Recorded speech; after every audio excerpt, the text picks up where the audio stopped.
On today's show, we talk about boundaries in marriage, from in-laws to brothers. We talk with a mom whose teen daughter is facing a mental illness diagnosis and what she can do next. Stay tuned. Hey, what's up? What's up? This is the Dr. John Delony Show. I'm John. I think so highly of myself, I named a show after myself. I didn't actually name the show, but hey, I'm glad you're here. Thanks for hanging out. We're going to talk about relationships and your life and your mental health. Pretty much anything that's going on in the world around you. It's a show for you, about you, by you. Give me a call at 1-844-693-3291. That's 1-844-693-3291. 2 orders of business before we get rolling today. The first one is James. I got a couple of DMs, they call them. That's what the kids say. Somebody slid into my DMs. I don't even know if I probably just said something bad. Don't cancel me. But they wanted to know where this music is. Like, hey, what song is this? I've just heard it before. And I was thinking, I don't think you've heard it. Isn't it like a song in the intro? Yeah, you built that, right? No, I didn't build it. It's like a licensed music library that we have, so it's not really like commercial music you can find on Spotify necessarily. But it was 2 songs and you stitched them together. No. I edited it a little bit to make it a quicker intro, but it's not. I didn't do anything besides that. Okay. But I'm glad that you think so highly of me. I thought you just were at home, just had your headphones on and you were just getting after it. Nope. Nope. Just bought it off the internet. It's $25.95. Okay, and for both of you, today at lunch, I was sitting with Will and some other folks, and I was like, hey guys, I got to go potty real quick. Because I got little kids, and they looked at me, and I was like, hey, do y'all ever do that? Say I got to go TT?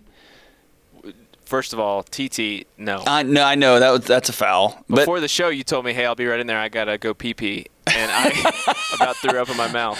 Well, it wasn't because of that. I'm just used to it. I got a little kid. You too, Kelly? No, because I'm self-respecting adult, I don't say TT. But I do, I still ask my 15-year-old if he has to go potty. See? And he looks at me and goes, Mom. See? So good. it is part of the vernacular, but don't use... All right. Moratorium. I'll stick with potty. I'll just say bathroom. How about that?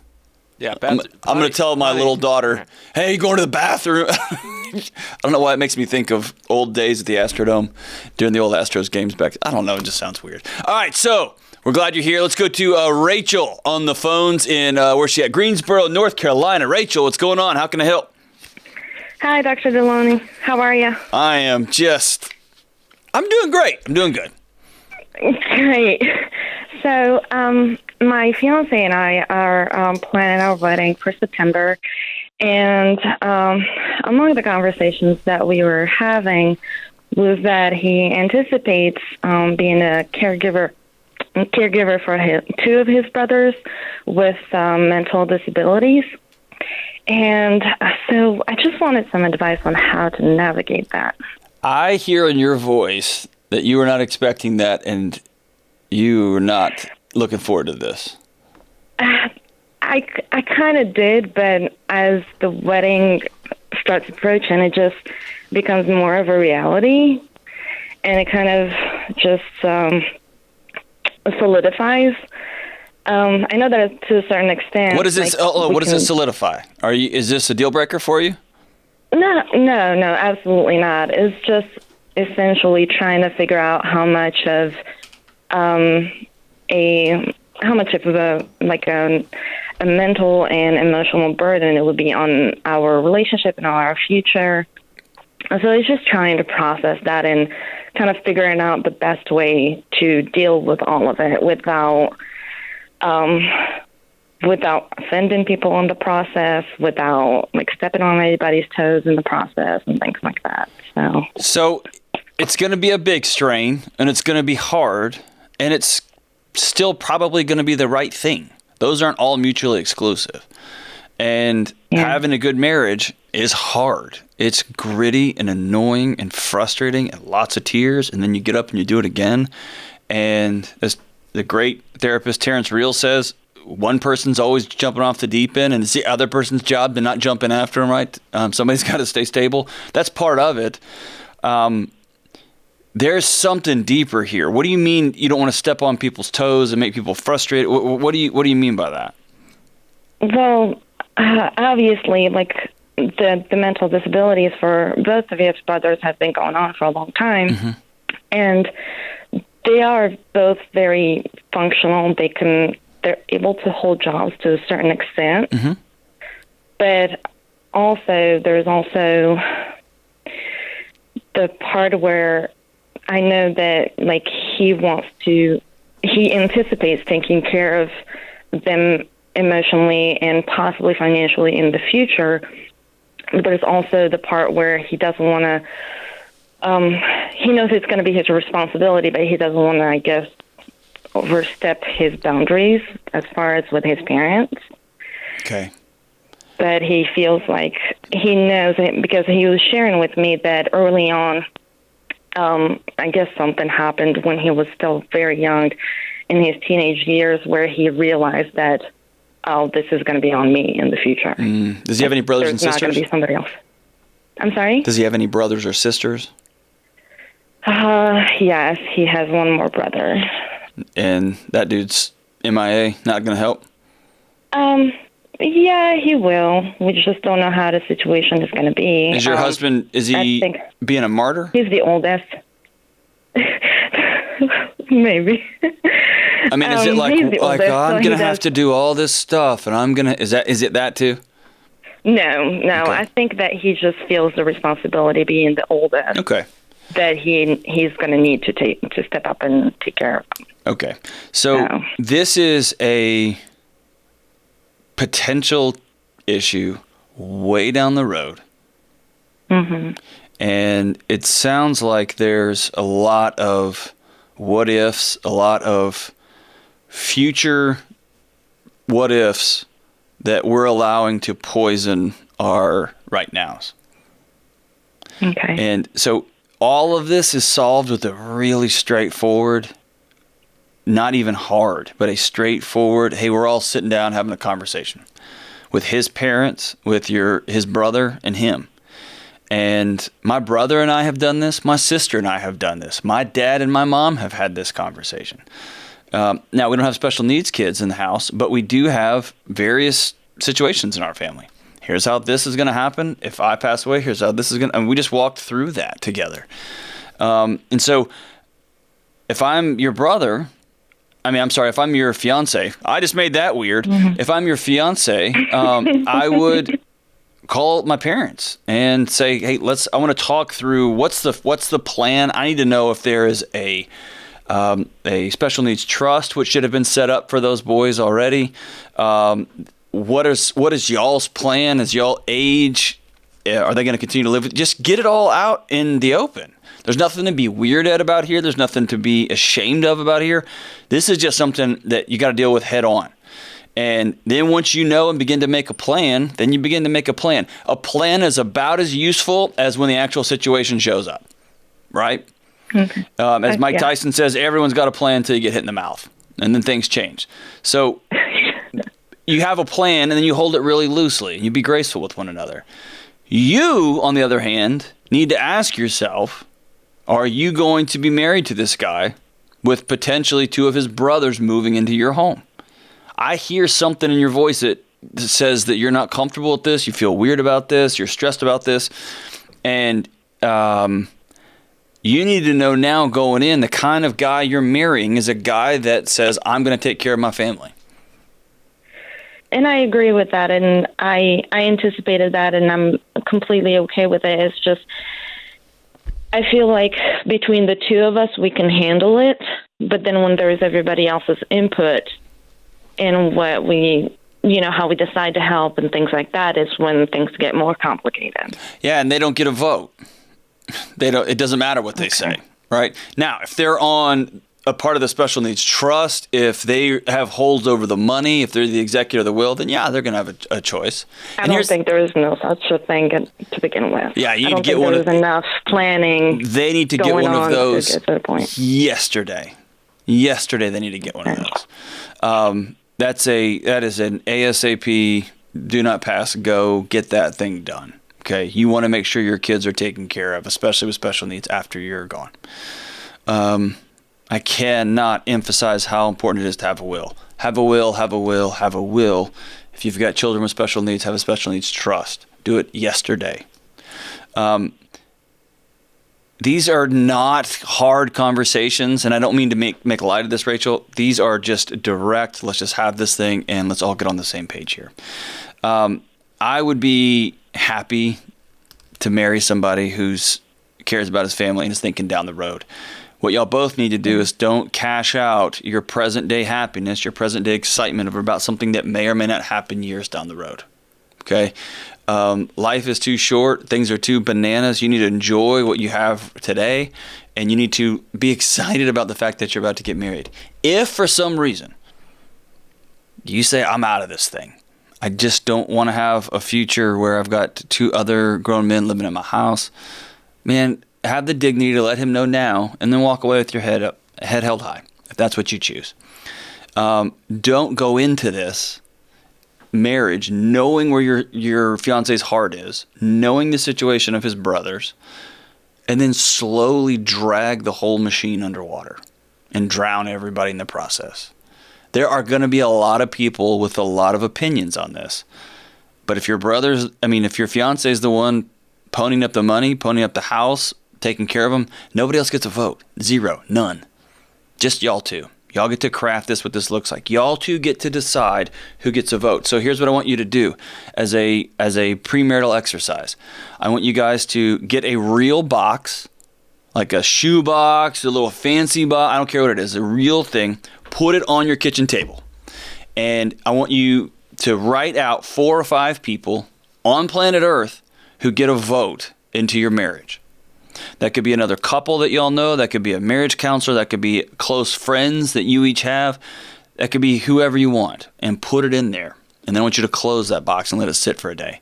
Then I want you all to circle back, and I want you to open it up, each of you together, and explain to the other person why you're doing what you're doing. Why are you giving this person a say into our marriage, into our relationship? What are we talking about here? Why are we doing this? And then here's the thing. Once y'all agree on who goes in that box, nobody else gets a vote. His mom can call you and say, I just thought that he would have married somebody who, you don't get a vote, right? You're going to be respectful, of course, but you don't get any input. Well, we just expected at Christmas y'all were going to, I appreciate that so much, but we're not going to do that. We're going to Arkansas. We're going to the moon. We're going to wherever, right? Y'all get to decide that as a couple, but have those conversations up front. Have them right now. And the names in that box will evolve and shift and change over time, but it's the intentionality exercise of who are we letting speak into this house? It's not in-laws. It's not my parents. It's not the vet. It's not the fill in the blank, right? Whoever else it's going to be, right? And then just sit down with his parents and have a honest, direct, straightforward conversation.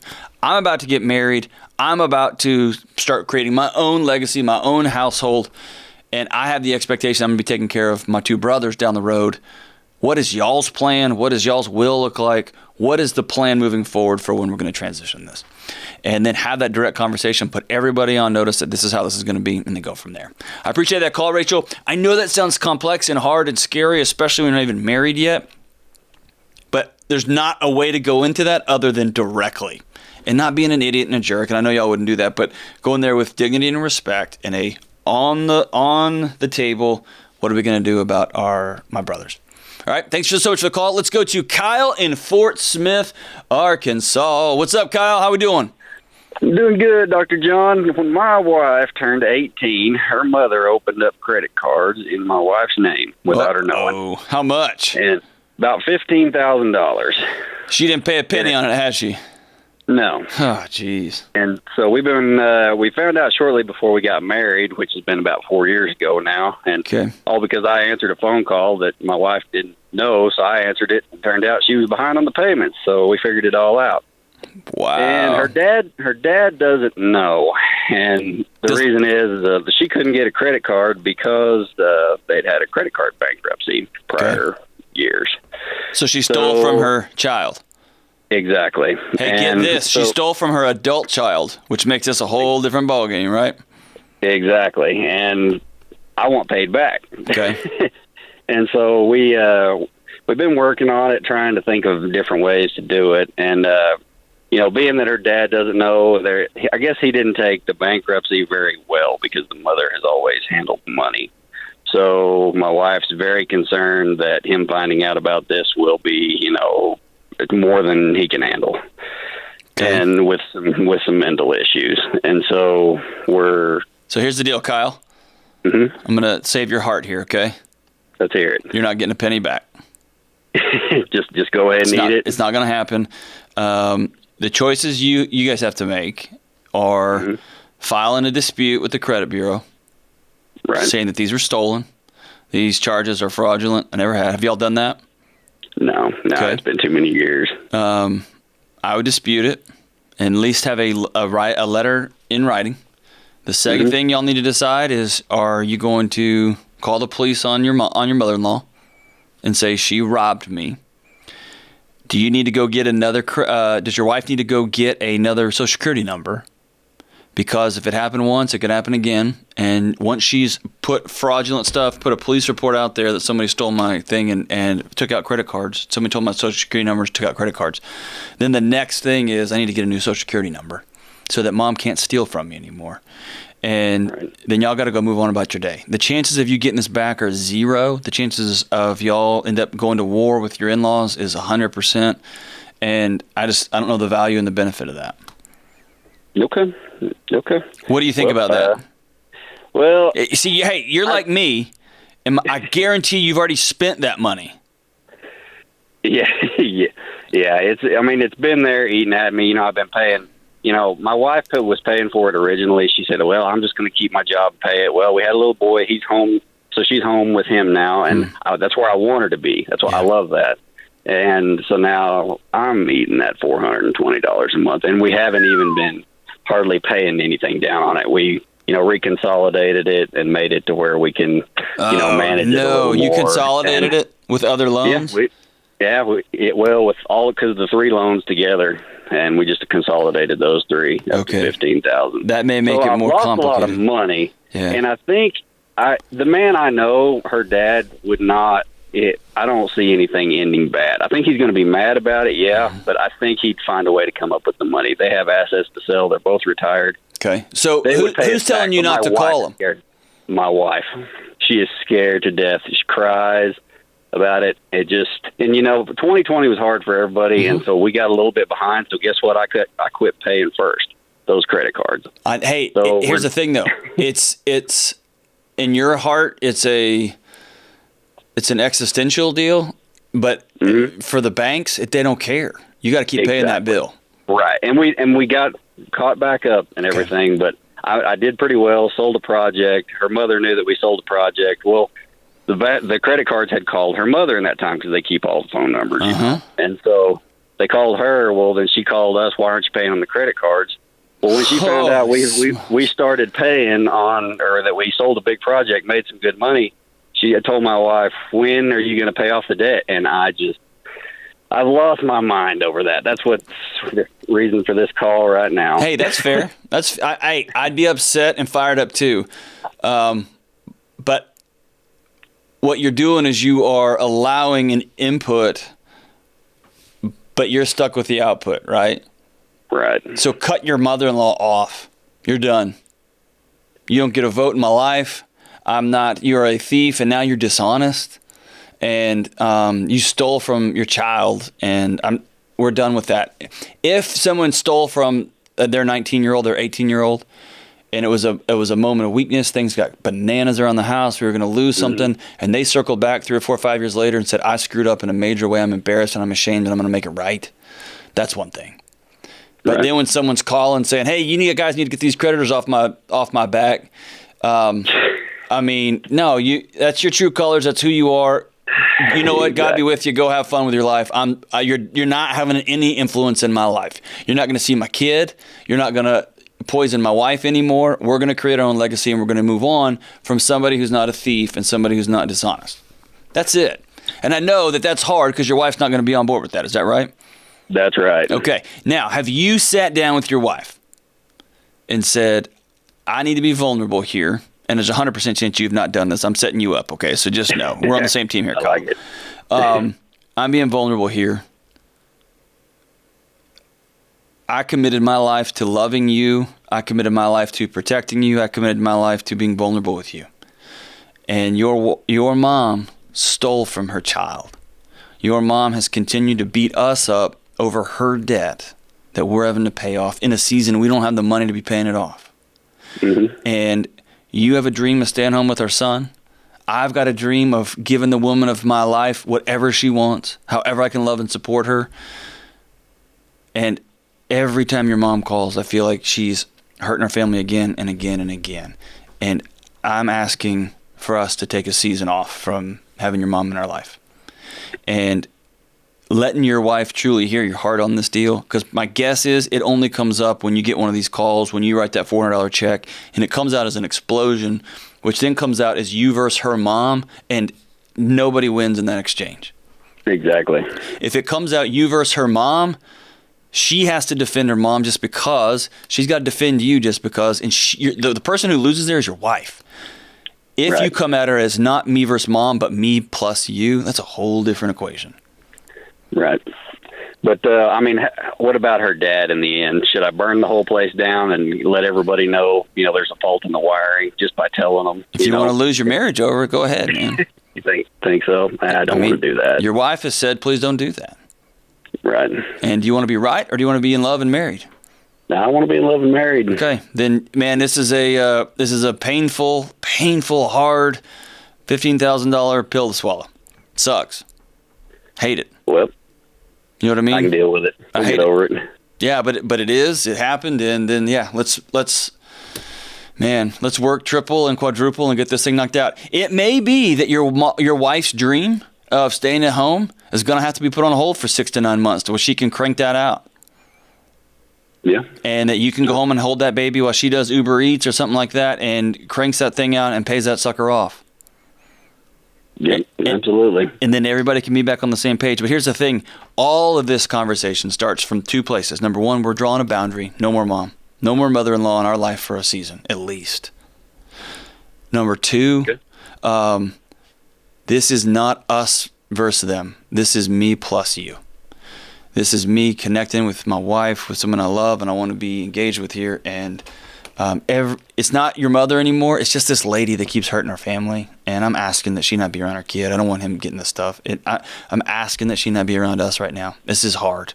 And I want to focus on you guys, not the other way around. Listen, if I'm you, I'm in the exact same place, Kyle. I want that money back.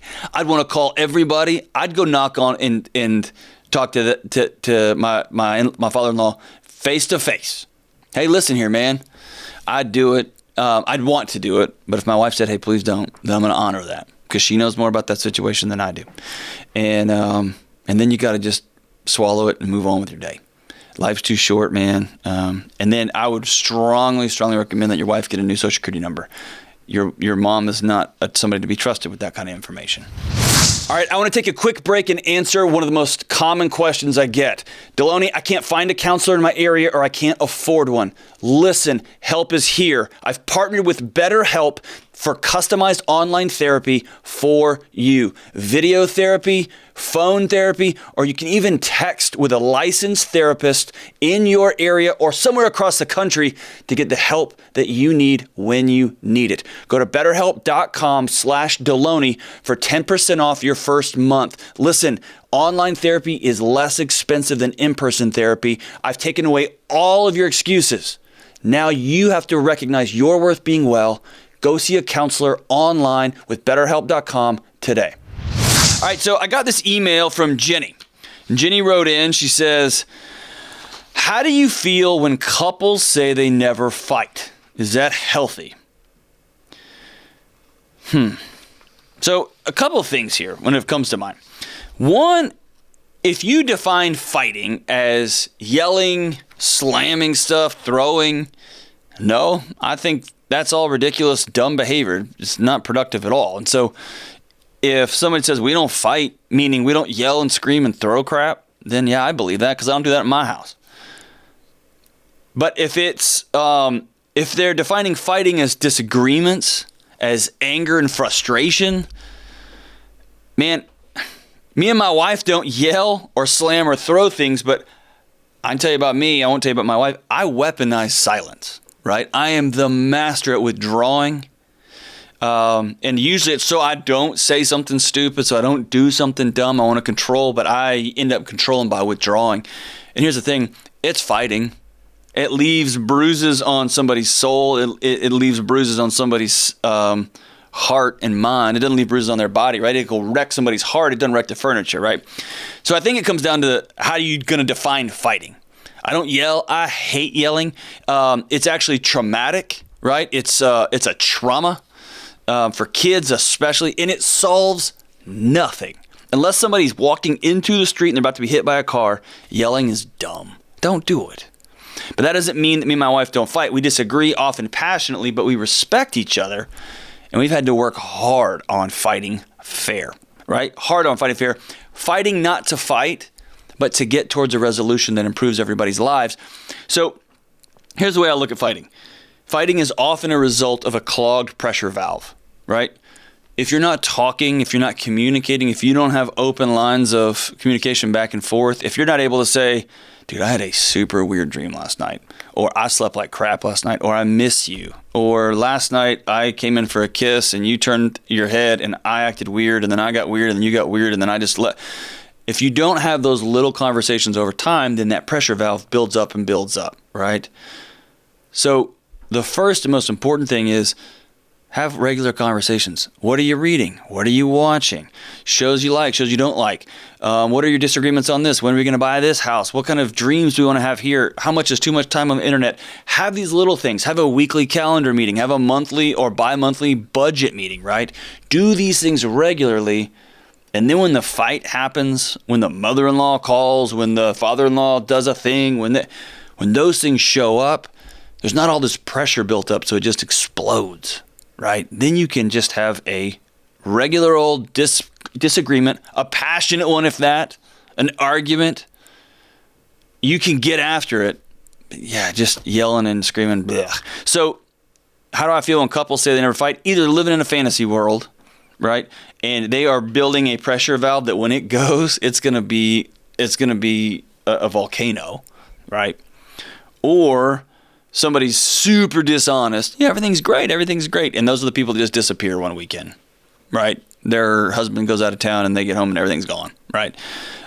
Or they're defining fighting differently, meaning, we don't yell and scream because that's stupid and doesn't produce anything. We do have passionate disagreements. We do get frustrated. We do take breaks. I'm going to go eat by myself tonight. I'm going to go watch a movie by myself. I'm going to sleep in the guest room tonight. I'm just smoldering right now. And then we will circle back and loop back. That happens. I don't believe the couples don't have that with some regularity. So all that to say is, however you define fighting is the key to answering that question. But no, it is not healthy to have somebody with which you never disagree with, who doesn't challenge you, who doesn't push you, who doesn't say, what about this? Let's try that.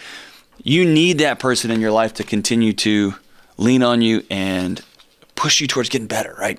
All right, so let's take one more call. Let's go to Ruth in Chicago, Illinois. What is up, Ruth? Hi. Well, we're trying to figure something out, and I've been binging your podcast, and it seemed like a better idea than Google. Yes. Listen, you're not going to get as good information, but we'll have more fun. How about that? Works for me. All right. So what's up? My eldest, my daughter, is 15, and she is facing a diagnosis of schizophrenia.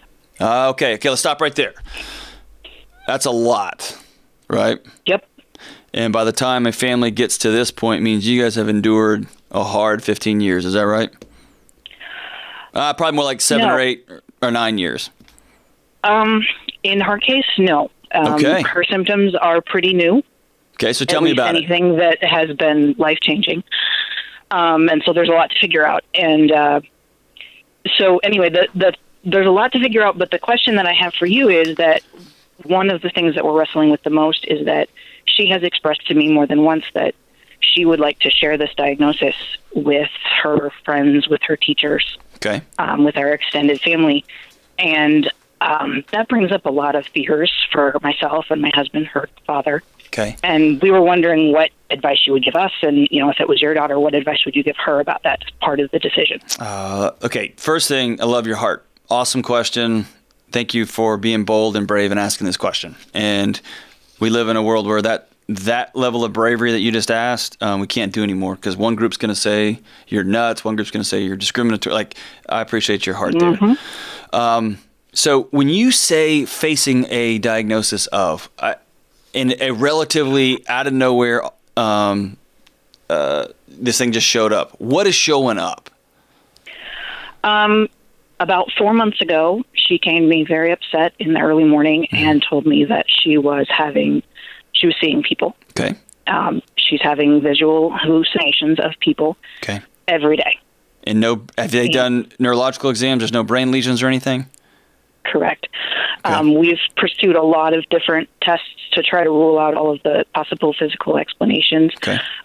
There are a couple outliers that we are still trying to get approved by the insurance, but they are outliers. We'd have to get like a full PET scan. Yeah. She's had all the obvious ones. She's had all the blood work for parasites, and she's had the MRI, and she's had, all of those things checked. Is she having, is she going to war with these people that she's seeing? Is it an uncomfortable thing, or is it just a recognition that there are people there that I know intellectually are not there? They are not threatening. Okay. They are unsettling because she knows they're not real. Okay. And so when you say they're facing, schizophrenia, obviously, for those who don't know, you often whittle it down. It's a process of elimination till you land on a place, right? Exactly. We're running out of landing gear. Okay. What is the benefit of this diagnosis? Because this is a relatively permanent diagnosis. I'm not entirely sure. Okay. She's just completed another round of neuropsychological global evaluations. Okay. And we're waiting on those. But it looks like, something in the family of schizophrenia is pretty much our only option. Okay. And regardless of the exact name, how is she doing? The question is still the same. What does she do with this? Well, here's why I'm getting it at. Here's where I'm getting at what actually is happening. Yeah. If this has to do with like a neurological issue, if this has to do with like surfacing traumas, if this has to do with several things that are not schizophrenia, right? That is not confirmed that you have this diagnosis, then I would recommend telling people, I'm really struggling. I'm having challenges. I am seeing those kind of things don't bother me. Here's why. Maybe I rephrase the question. Okay. Maybe like take the label of schizophrenia off the table. Okay. How do I answer the question from her? I want to tell my friends that I see people who aren't there. Gotcha. Okay. Do I tell her that's okay, that's safe? Or do I tell her that's a bad idea? So here's the balance I want you to strike. Number one, if this is schizophrenia, this will be with her for the rest of her life. Mm-hmm. And this will be something that she navigates and negotiates. And I don't want her for a second going to war with her own body, going to war with her own mind. Right? Mm-hmm. I don't want her hiding things. I don't want her trying to put parts of her heart and her mind in a compartment. The more that she can own who she is, own her challenges, the biggest challenge with someone with schizophrenia is keeping them on a treatment plan. And if you can keep people on a treatment plan, keep them taking their meds and keep them practicing, hygiene and connection with other people, then there is some successful outcomes, right? It's when people stop being a part of their treatment plans. And that comes from compartmentalization, that comes from hiding, that comes from withdrawal, and suddenly people are out. And so part of me says, good for her. The other side of that is, if this isn't confirmed, I don't want my 14-year-old just going to school and using this as a way to connect with other people, right? It's absolutely. I mean, do you ever teach your kids something and go, well, that didn't turn out how I planned? We were intentional and deliberate, and we taught our kids that we keep surprises, but we don't keep secrets. That's right. Because secrets hurt people. Right. And she says to me, I don't want to keep this a secret. Mm-hmm. And I don't know how to meet that and say and what to do with that next. There's a difference where I would change it is there's a difference between a secret and something that's private. Mm-hmm. And when it comes to medical things, when it comes to our bodies, some things are private. They're not secrets, they're private, right? So if I've got some kind of medical condition that might be embarrassing, right? I might tell my friends, hey, I've got some medical issues, man. I'm not going to be able to go to this or that. I'm not going to encourage a child to disclose everything that's going on with their body. Yeah. Because other kids can't hear that, right? Now, I agree. I'm afraid of what can happen if she opens herself to this. And she's unmoored and she's scared and, everything doesn't seem quite real right now. And I'm afraid of her opening herself up to being hurt in a new way. Right. But I don't want to turn this into something that she has to hide, some sort of thing that's wrong with her. I mean, she comes to me and she says, Mom, what if we can't figure this out? What if they can't figure it out? What if I'm just crazy?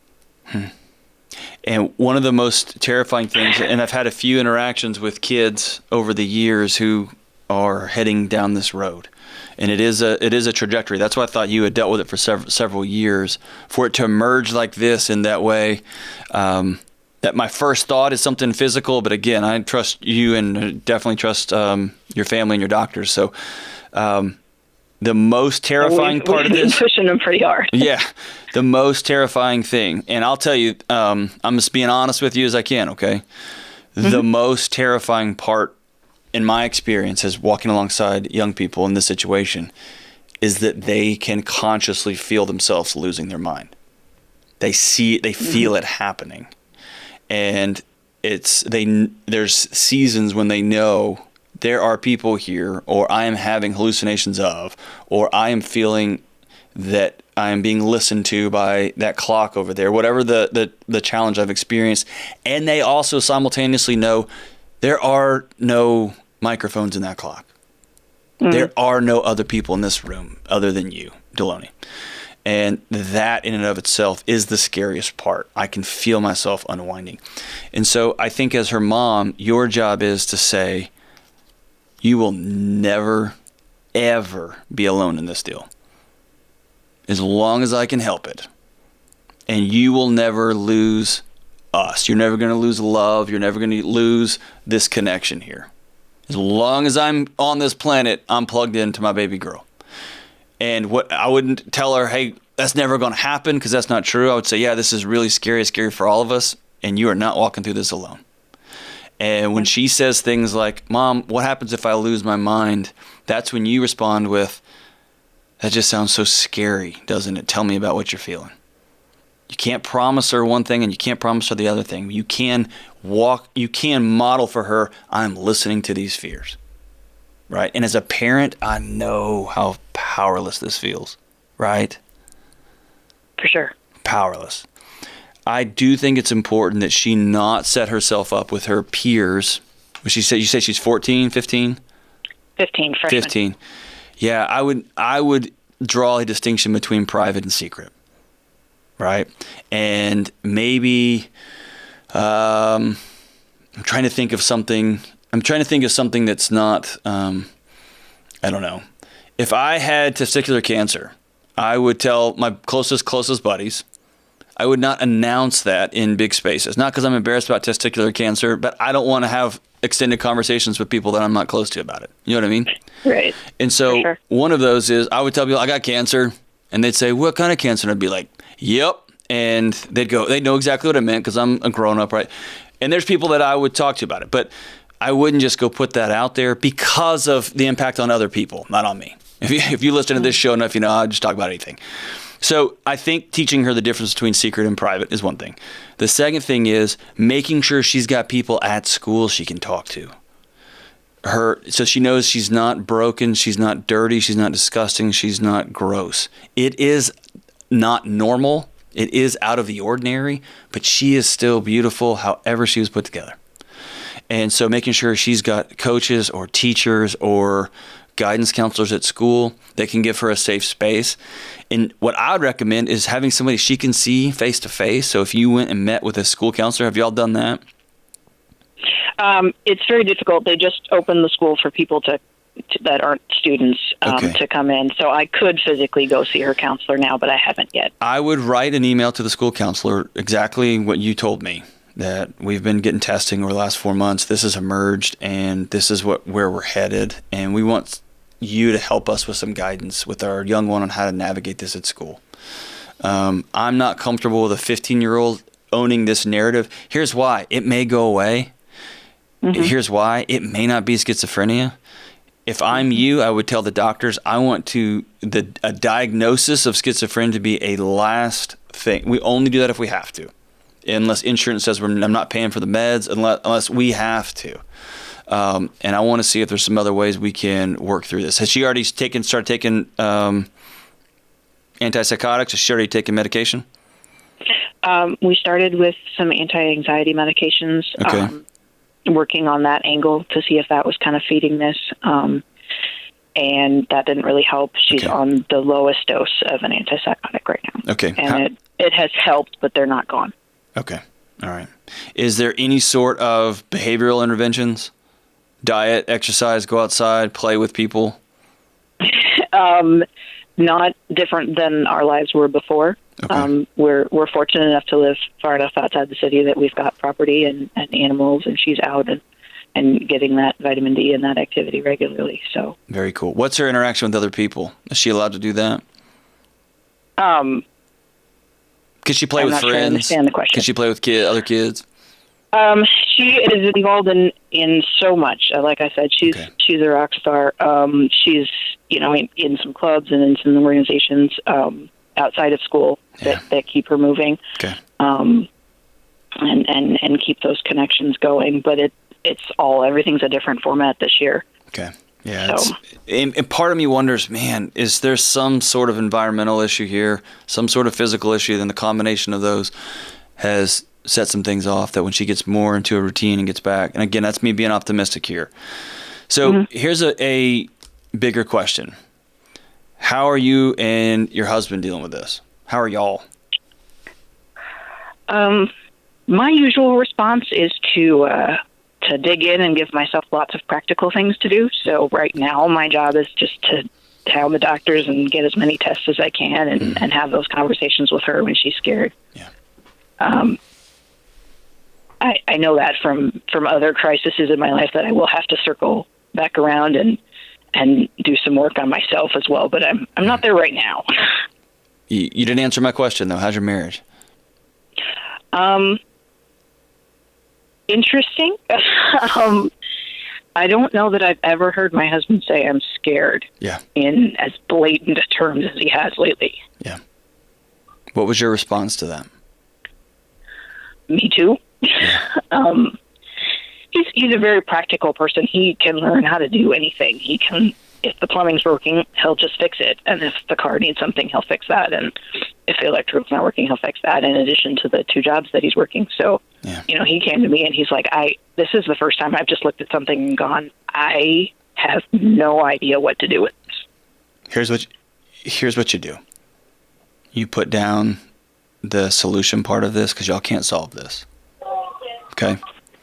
Mm-hmm. What you can do is stay hyper connected to one another, continue to be vulnerable. I'm proud of you for inviting him into that conversation. I'm proud of him for being a vulnerable guy, living out on acreage, saying to his wife, I don't know what to do. Feeling scared is right. And what I'll tell you is I've seen these things when students of mine have been on treatment plans that they hang in there and can go about life. Are they always going to have challenges? Yep, they are. But they can go about life. And then I've seen some hard things where kids get off their treatment plan and things are really difficult. And so the fact that your daughter's got a bulldog of a mama in there ready to go to war on her behalf is wonderful. It's great. You've got to temper that with putting your own oxygen mask on too. Mm-hmm.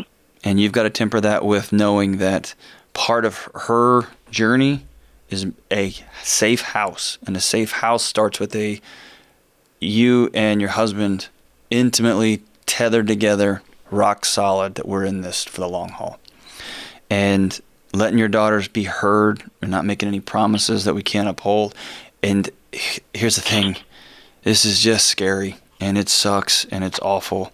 And it's that lack of power. It's that lack of control, right? Yeah. I'm sorry.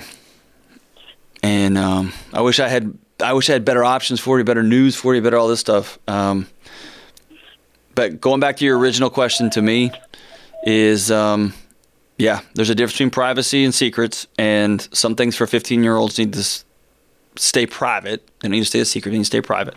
But she does need to have some folks at school she can talk to, that when she does get scared, when she does get unnerved, she'll have a signal with the teachers, a signal with the guidance counselor. She'll have permission to just get up and go into the counselor's office. And she'll have a group of adults watching her while you're not there. And that will give you some peace of mind in your heart. And hopefully the doctors can get to a resolution relatively quickly and then begin a treatment plan that's going to be hopefully short-term, but more likely long-term. And the more we can practice, the more we can get her connected with other people.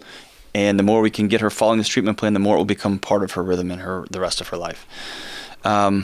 15, for whatever it's worth, is pretty young. Usually it's late 18, 19, 20, 21, up to 25. And so I'm going to keep my fingers crossed that this is something unrelated and that she's struggling with something else and it's not schizophrenia. And we're going to just stay optimistic and keep praying and keep hope alive on this one. Ruth, I just can't thank you enough for your heart. Let me know how those conversations with the school go and make sure she's got some folks there, and continue to look at your daughter and let her know she's beautiful. She's perfect the way she's made. This is scary, and while you can't make the scary things go away, you will be with her. All right, you will be with her. All right, as we wrap up today's show, I was listening to this on the way to work today. And I thought, man, what a great record. What a great record. It's off the Rites of Passage record. I think it was 1992. 2 women and 2 acoustic guitars, Indigo Girls, and the song is Ghost. And it goes like this. There's a letter on the desktop that I dug out of a drawer, the last truce we ever came to from our adolescent war, and I start to feel the fever from the warm air through the screen, and you come regular like seasons, shadowing my dreams. Hey, poets, take a note of this one. And the Mississippi's mighty, but it starts in Minnesota at a place that you could walk across 5 steps down. And I guess that's how you started, like a pinprick to my heart, but at this point you rush right through me and I start to drown. And there's not enough room in this world for my pain, and signals cross and love gets lost and time past makes it plain. Of all my demon spirits, I need you the most. I'm in love with your ghost. This is the Dr. John Delony Show.